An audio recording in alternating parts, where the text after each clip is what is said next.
Hello everyone, this is Pras from the FPL Wire, and this is my team selection video. As I promised you guys, I'll do one every single week, as will Zoff and as will Lateriser. In fact, Lateriser uploaded his on Wednesday. Hopefully by the time you see this, it'll be Thursday morning. So we'll try to stagger it, but also it doesn't matter because we all are on our different journeys. You've listened to us on the long pod, which we'll try to do mostly on Tuesdays, and then after that we'll try to reflect on our game weeks. We'll talk about what's coming up. And those of you who only want to watch 2 minutes of this, I'm saving a transfer, so you can log off now. I'm kidding. Hopefully you still want to listen to some of my views for the week. So look, I'll start off with my game week review. I had a good week, I would say. I mean, I got 63 points. Now, of course, there are people on Twitter with 80 plus points, and they took the risk of going without Haaland.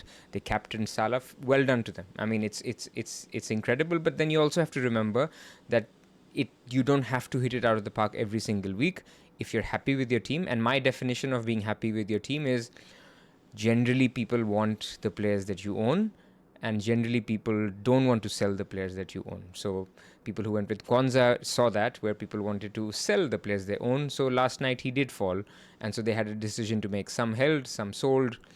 Similarly, I think Barco. I'm going to spend some time on Barco actually, and I'll do this up front because people will want to know this. So now Barco has had a loan accepted to Sevilla, and it's imminent. Like it'll happen tomorrow even, or day after tomorrow latest, which we're saying Thursday or Friday. And so what that means is he's going to be red flagged on FPL.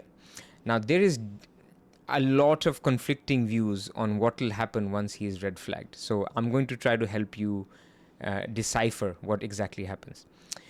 If a player turns into a red flag, he can still change. His price can change. Theoretically, it has been told to us that it can happen. A player is only locked when the red flag is removed. So theoretically, Barco can still drop when he's red flagged and he's not in the league. But we know from FPL Statistics, their website that most people use, and he tweets as well, he or she tweets as well on Twitter. And they have said that once you're red flagged, the threshold to drop significantly increases. So what I'm trying to say is basically if Barco is red flagged, then it is very, very unlikely that he will drop. Can he drop? Yes, because nobody actually knows the algorithm. So I also am going to use, because some people will say in the comments, Lukaku dropped and so on and so forth. So I want to shout out this Twitter account. Now, I can't say their name out loud because I will get flagged for adult content. But the account is FPL KOCH, the Leeds player. So FPL_KOCH, basically, there were 3 instances of players that have dropped when they were red flagged. One was Lukaku.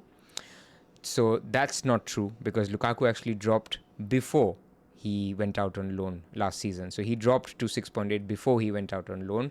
So that's not the right example. There's an example of Sancho, who dropped when he left Man United to go to Dortmund. He also dropped before the price drop. And then there was a player Santos, who, when he was at Forest, is when he dropped. So still in the league. So therefore, the 3 examples people are quoting, they are not really relevant to a Barco. Can Barco still drop? Like I said, it is possible, but improbable. So my advice for anyone who holds Barco is just hold on. Like, there's nothing you need to do, and you don't need to worry as much about a price drop.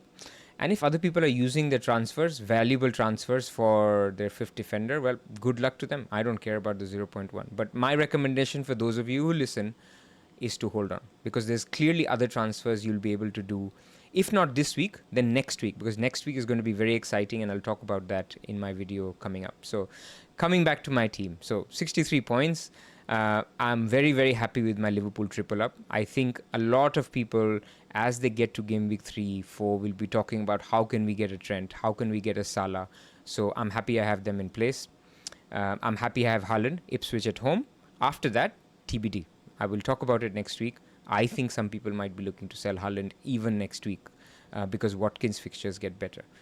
My Newcastle triple up, I feel unlucky, but then a lot of people had Newcastle players. So, I was expecting 3 goals for Newcastle and I still back it. Like, if you think about the Liverpool game, the first half was tough, right? Second half, they came through. I think Newcastle Southampton could have been very similar. Even though Southampton started well, it could well have been a game where Newcastle come into it, score the first goal, and then once they do, floodgates open. So, unlucky, not losing patience with Newcastle.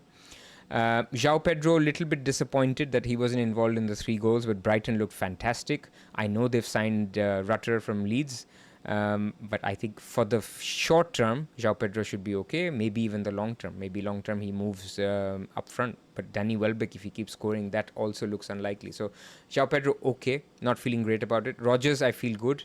I think he had a very good game. I was watching that game and looking at him closely in terms of, is he doing the things, not the FPL things, but the things that will make sure that his minutes last, which is good pressing, finding the right player, making the right runs, and I think he was doing all of that. And he played 90 minutes in this particular game. I'm not expecting 90 from him regularly. I think it was a case of, McGinn had to come off because not a lot of preseason. Watkins had to come off because of not a lot of preseason. I think you may see Ramsey coming on for Rodgers a little bit more. But anyway, as you'll see this week, I'm not playing him. So another week I'll get to watch him. And then my Fulham guys, who I didn't actually play, but I was okay watching Robinson against Man United. He was on for 2 bonus before they conceded. And Smith Rowe didn't start for me, so he's on the bench, but he will start this week. So that's for last week, and this is what I'll try to do. I'll talk about last week, then I'll try to do a fixtures.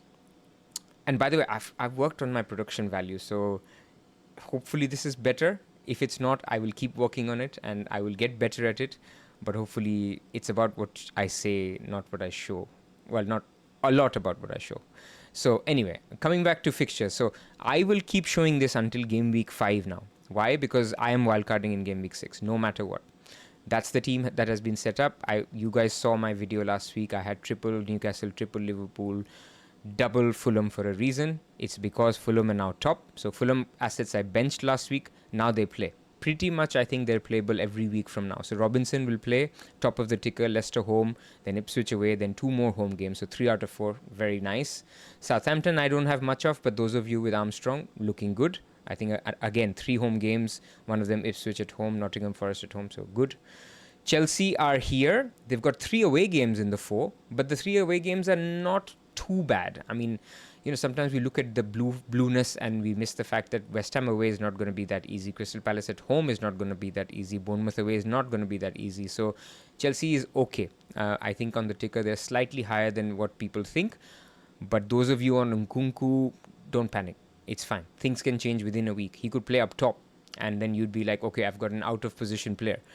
He could play centrally, and I expect him to play centrally in the next game with Neto on the left, Palmer on the right, and him to interchange with Palmer a little bit.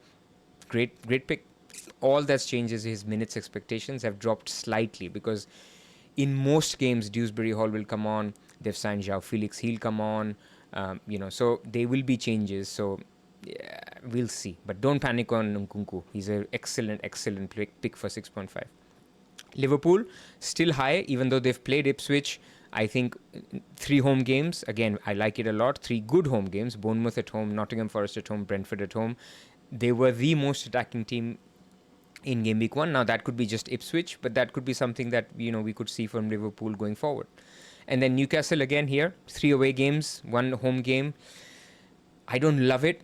So I would be open maybe from next week to looking at maybe a Gordon out or even an Isak out, but not panicking. Let's see another week. And then you have the others. So Leicester, Crystal Palace, Man United. That's all I had to say on the fixtures. I think actually at the bottom, Brentford are still bottom of the ticker if you're looking at a game week 6 wildcard. So not panicking on Mbumo. Even though his fixture in game week 3 is fantastic, I'm happy to wait. Arsenal, this is the reason I don't have any Arsenal. The best fixture is out of the way, which was Wolves at home. They could do well in all 4 of them. I'm not saying Arsenal are bad. I'm just playing the fixtures and saying hopefully in these 3 away games, maybe they concede in 2 of them or maybe all 3 of them. And if I'm wrong, I'm wrong. It's fine. After game week 5, I will have triple Arsenal, no doubt about it. Spurs, similarly, I think they had an okay game, so they flattered to deceive a bit against Leicester.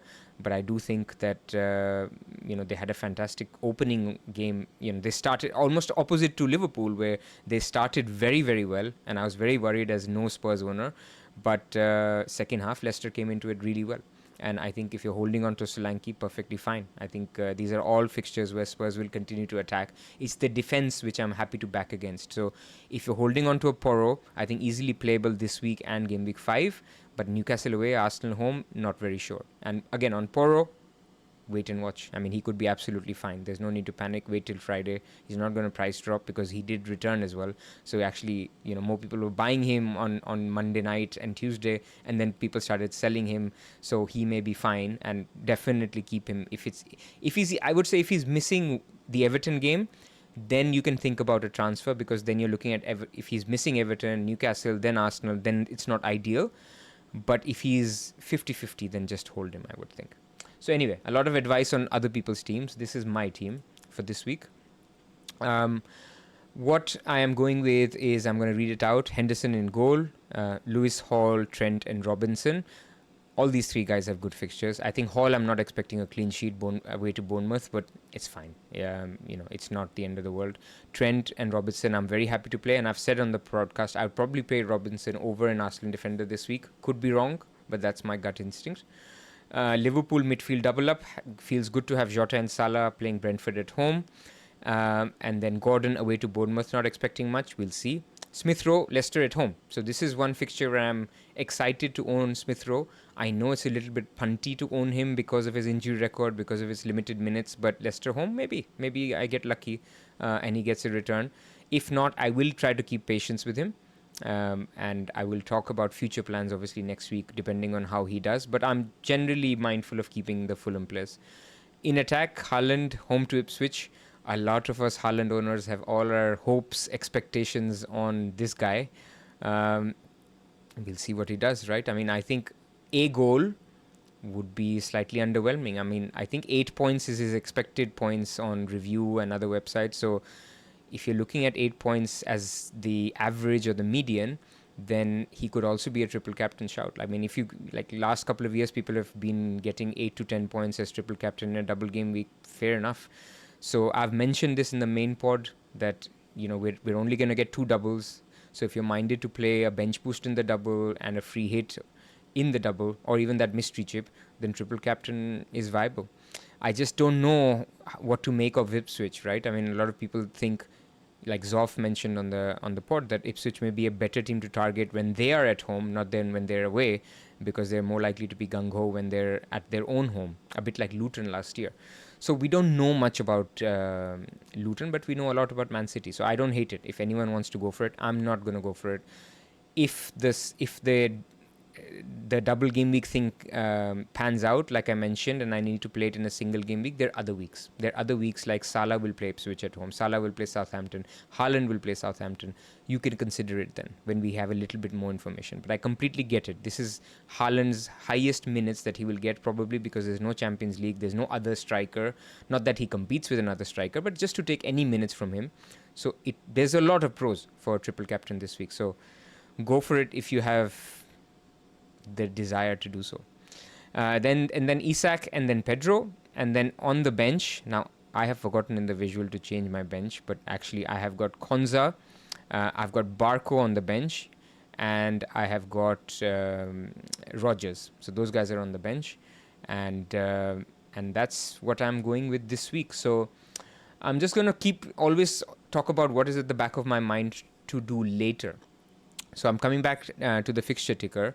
And just to mention that I am thinking about a few things next week. I could look at something radical, like Haaland could go out because he's got West Ham away, and Watkins could come in instead. And that Watkins run starts from next week, because Watkins starts to play Leicester, then Everton, then Wolves. So it would be a nice 3 week to get instead of Haaland. I could even get Watkins instead of an Isak.